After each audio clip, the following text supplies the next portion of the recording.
What if the ghosts haunting your ancestral home aren't restless spirits, but fractured reflections of the trauma you've spent a lifetime trying to outrun? In Souls in Ruin, Jacqueline White delivers a Gothic psychological thriller that transforms the haunted house trope into a visceral excavation of inherited pain, proving that the most terrifying specters are the ones wearing our own faces. This isn't merely atmospheric horror, it's a lyrical, emotionally devastating exploration of memory, female lineage, and the radical courage required to integrate brokenness rather than exorcise it. From the first creaking narration, listeners are drawn into a decaying estate where every shadow holds a confession and every locked door guards a truth too heavy to speak aloud. Perfect for fans of literary horror and multi-generational family sagas, this audiobook serves up dread that lingers like damp stone, characters whose wounds feel achingly familiar, and a mystery that resolves not with banishment, but with belonging. When archivist Alara Vance returns to Blackthorn Manor to catalog her late grandmother's estate, she expects dusty ledgers and quiet solitude, not to confront voices that whisper in her mother's cadence and visions that mirror her own suppressed grief.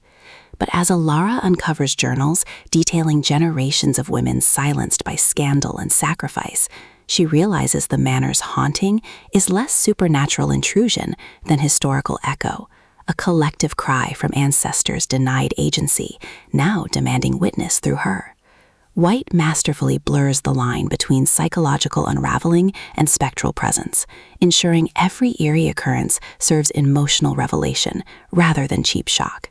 The audiobook narration amplifies this ambiguity, capturing Alara's fraying composure and the ensemble of ancestral voices with vocal textures that make every whispered memory feel intimate and every moment of clarity feel hard-won. You don't just hear the haunting, you feel the weight of centuries pressing against your ribs, asking to be held. What elevates Souls in Ruin beyond typical Gothic fare is its refusal to treat trauma as curse or healing as erasure. The manor isn't evil, it's a vessel holding what society refused to acknowledge. Alara's journey isn't about defeating ghosts, but about listening to them without collapsing under their sorrow. Her allies aren't paranormal experts, but fellow survivors, the groundskeeper whose silence speaks volumes about complicity, a local historian who challenges sanitized family lore, even her estranged sister, whose anger mirrors Alara's denial. Every interaction reinforces the novel's core truth. Wholeness isn't the absence of ruin, but the willingness to dwell with it honestly. Even the architecture serves thematic depth, with collapsing wings symbolizing repressed memories and restored rooms marking acts of reclamation. The horror emerges not from jump scares, but from the unbearable intimacy of recognizing your own pain in the eyes of those who came before. For audiobook listeners, this production is an immersive sensory descent. The narrator embodies Alara's evolving perspective with remarkable range, from detached professionalism to raw vulnerability, while ancestral voices shift subtly across time periods and emotional registers, making every presence distinct yet interconnected. Sound design enhances atmosphere without overwhelming intimacy.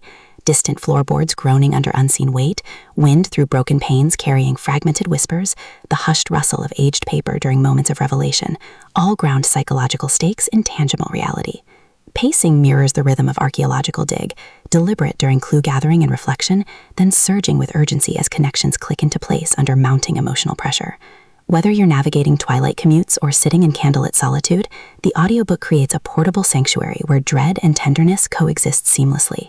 It's storytelling as embodied reckoning, transforming passive listening into active participation in a lineage long silenced.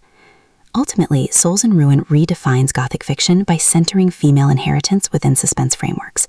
It satisfies genre cravings for atmospheric dread and intricate mysteries while delivering substantive commentary on intergenerational trauma, bodily autonomy, and the radical act of remembering what was meant to be forgotten. No prior series knowledge is needed. It stands confidently as a complete emotional odyssey. If you've ever wondered whether some hauntings are invitations rather than threats, or if healing requires embracing what breaks us, this audiobook will affirm that sometimes the most sacred act is staying present in the ruins. Press play, step across the threshold, and prepare to believe that even shattered souls can hold light. Your next favorite story isn't waiting in clean resolutions. It's waiting in the brave, tender choice to listen to what has been screaming in silence.